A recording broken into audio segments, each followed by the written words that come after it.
నమస్తే, welcome to BRK. నేను Devika.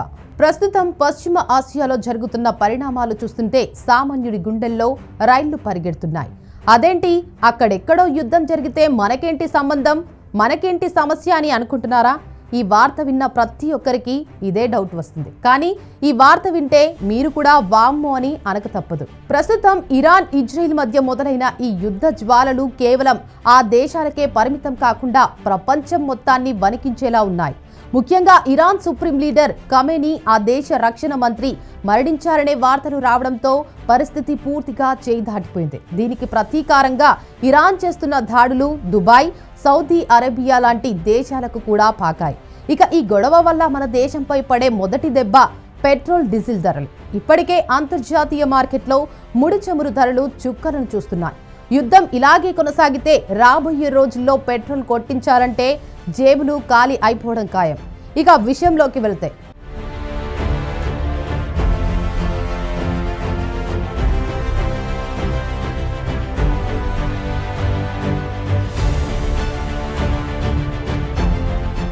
Iran పై Israel, America దాడులకు కారణంగా ప్రపంచవ్యాప్తంగా క్రూడ్ ఆయిల్ సెగలు రేగుతున్నాయి. ప్రస్తుతం పశ్చిమాసియాలో యుద్ధం భీకర రూపం దాల్చడంతో ప్రపంచవ్యాప్తంగా చమురు సరఫరా వ్యవస్థ అతలాకుతలమవుతుంది. అంతర్జాతీయ మార్కెట్లో చమురు రవాణాకు అత్యంత కీలకమైన హర్ముజ్ జలసంధిలో నౌకలను ఇరాన్ అడ్డుకోవడంతో క్రూడ్ ఆయిల్ ధరలు ఒక్కసారిగా ఆకాశాన్ని తాకాయి. సోమవారం మార్కెట్ ప్రారంభం కాగానే బ్రెంట్ క్రూడ్ ధర ఏకంగా 10% పెరిగి $81.87 చేరింది. ఆదివారం ఇజ్రాయెల్ దాడులకు ప్రతిచర్యగా ఇరాన్ క్షిపణుల వర్షం కురిపించింది. గల్ఫ్ తీరంలో 3 భారీ చమురు ట్యాంకర్లను దెబ్బతీశాయని ఇరాన్ ప్రకటించడంతో ప్రపంచ దేశాల్లో ఆందోళన మొదలైంది. ప్రపంచ చమురు సరఫరాలో 20%, ఎల్ఎన్జీలో 20% వాటా కలిగిన హర్ముజ్ జలసంధి మూతపడటం గ్లోబల్ ఎకనామీకి పెను సవాలుగా మారింది.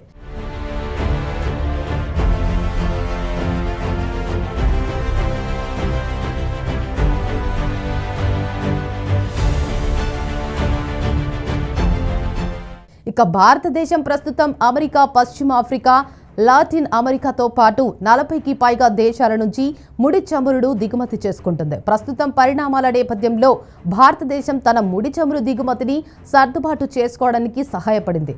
అయితే అమెరికా లేదంటే లాటిన్ అమెరికా నుంచి చమురు భారతదేశానికి చేరుకోవడానికి చాలా ఎక్కువ సమయం పడుతుంది. గల్ఫ్ నుంచి కేవలం 5 నుంచి 6 రోజుల్లో ముడి చమురు భారతదేశానికి చేరుతుంది.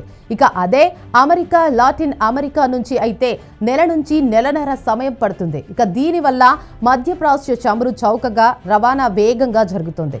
మధ్యప్రాచ్యంలో సంక్షోభం ప్రపంచ ముడి చమురు సరఫరాలో 20 నుంచి 25% వాటా కలిగిన హర్ముజ్ జలసంధి ద్వారా సరఫరాలకు ఆటంకం కలగవచ్చు. ఇక రష్యా చమురుపై ట్రంప్ ఆంక్షల మధ్య ఇటీవల కాలంలో హర్ముజ్ జలసంధి గుండా భారతదేశం చమురుకు ఎక్కువ మొత్తంలో రవాణా చేస్తోంది. కెప్లర్ నౌకా ట్రాకింగ్ డేటా ప్రకారం భారతదేశం ముడి చమురు దిగుమతుల్లో రోజుకు దాదాపు 2.5 నుంచి 2.7 మిలియన్ బ్యారెళ్లు జలసంధి ద్వారానే రవాణా ఉంటుంది. ఇక ఇది భారతదేశం మొత్తం ముడి చమురు దిగుమతుల్లో 50%. ఇక ఈ చమురులో ఎక్కువ భాగం Iraq, Saudi Arabia, UAE, Kuwait నుంచి వస్తుంది. ఇక ఇరాన్ హర్ముజ్ జలసంధిని మూసివేస్తే ప్రభావం భారతదేశంపై పడబోతుంది. ఇక ఇరాన్ ఇజ్రాయెల్ యుద్ధం వెంటనే ముగియకుంటే భారతదేశంలో పెట్రోల్, డీజిల్ ధరలు భారీగా పెరిగే ఛాన్స్ ఉంటుంది. మరోవైపు ఇరాన్కు భారతదేశం చేసే టీ ఎగుమతులు కూడా దెబ్బతినే అవకాశం ఉందన్న ఆందోళన నెలకొంది. 2024-25 సంవత్సరంలో భారతదేశం దాదాపు 7 బిలియన్ల విలువైన టీ ఎగుమతులను ఇరాన్కు పంపించింది. మరోవైపు ఇరాన్ ఇజ్రాయెల్ మధ్య యుద్ధం ప్రారంభమైనప్పటి నుంచి భారతదేశంలోని బాస్మతి బియ్యం ఎగుమతులు దాదాపు ఆగిపోయాయి. ఇక భారతదేశం నుంచి ఇరాన్కు ఎగుమతి చేయబడిన బాస్మతి బియ్యం రవాణాలో ఉంది. ప్రస్తుతం ఉద్రిక్తతల నేపథ్యంలో ఇరానియన్ దిగుమతిదారులు ఈ బాస్మతి బియ్యాన్ని డెలివరీ చేయగలరా లేదా అనే దానిపై అనిశ్చితి నెలకొంది.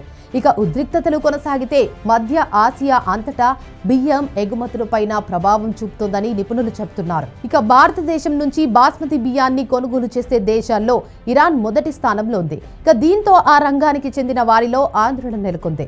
ఇక అంతర్జాతీయ మార్కెట్లో ముడి చమురు ధరలు ఒక్కసారిగా పరుగులు తీయడం ప్రారంభించాయి. ఇక ఇంకొన్ని రోజులు ఇజ్రాయెల్, ఇరాన్ దేశాల మధ్య యుద్ధం కొనసాగితే భారతదేశంలోనూ పెట్రోల్, డీజిల్ ధరలు భారీగా పెరిగే ఛాన్స్ ఉందని నిపుణులు పేర్కొంటున్నారు.